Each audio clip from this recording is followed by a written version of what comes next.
გამოშვება სამწუხარო ინფორმაციით ვიწყებთ 31 ქარხნის ტერიტორიაზე არასრულწლოვანი გოგონას ცხედარი აღმოაჩინეს. შემთხვევის ადგილას სამართალდამცავები იმყოფებიან სისხლის სამართლის საქმე თვითმკვლელობის მუხლით აღიძრა. მკვლელობა თუ თვითმკვლელობა გამოძიებამ ახლა ამ კითხვას უნდა უპასუხოს, ვრცელდება ინფორმაცია, რომ უკვე დაკითხეს გარდაცვლილის მეგობრები. სალომე ქოქიაშვილი არკვევს დეტალებს და ამ დროისთვის არსებულ ინფორმაციას ღია ეთერში მოგვაწვდის. სალომე, საღამომშვიდობის საინტერესოა, დადგინდა თუ არა გოგონას ვინაობა და რა ვერსიაზე მუშაობს გამოძიება?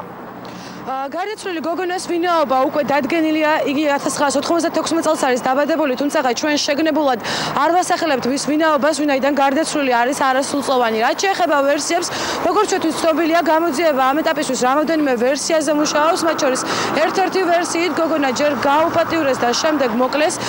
ჩვენ უკვე ვესაუბრეთ შინაგან საქმეთა სამინისტროს, სადაც ამბობენ, რომ საქმე ამ შემთხვევაში არის აღძრული 115 მუხლით, რაც ადამიანის თვითმკვლელობამდე მიყვანას გულისხმობს.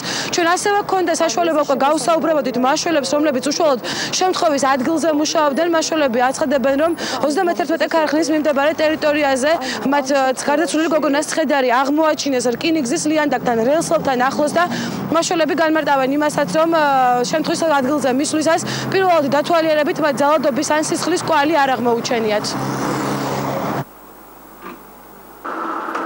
ლიანდაგის მიმდებარედ იმყოფებოდა გვამი გარდაცვლილი, რომელიც არის 96 წელს დაბადებული, დაახლოებით 18 წლის გოგონა. ადგილზე მუშაობს ისან-სამგორის რაიონის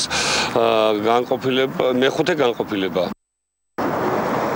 როგორც გითხარით, ამ დროისთვის გოგონას ცხედარი გადასვენებული არის პროექტურაში, სადაც სპეციალისტები ამ დროისთვის ცდილობენ იმის დადგენას, ქონდა თუ არა გარდაცვლილზე ადგილი სექსუალურ ძალადობას. ასევე როგორც ჩვენთვის ხდება ცნობილი, ამ დროისთვის უკვე გამოძიება კითხავს გარდაცვლილი გოგონას ახლობლებსა და მეგობრებს. შემთხვევის ადგილზე უკვე დაასრულეს მუშაობა კრიმინალური სამსახურის ექსპერტებმაც და ჩვენი ჯგუფები შემთხვევის ადგილზე ამ დრომდე აგრძელებენ მუშაობას და უახლეს ინფორმაციას ჩვენ შემდგომ გამოშვებებში შემოგთავაზებთ.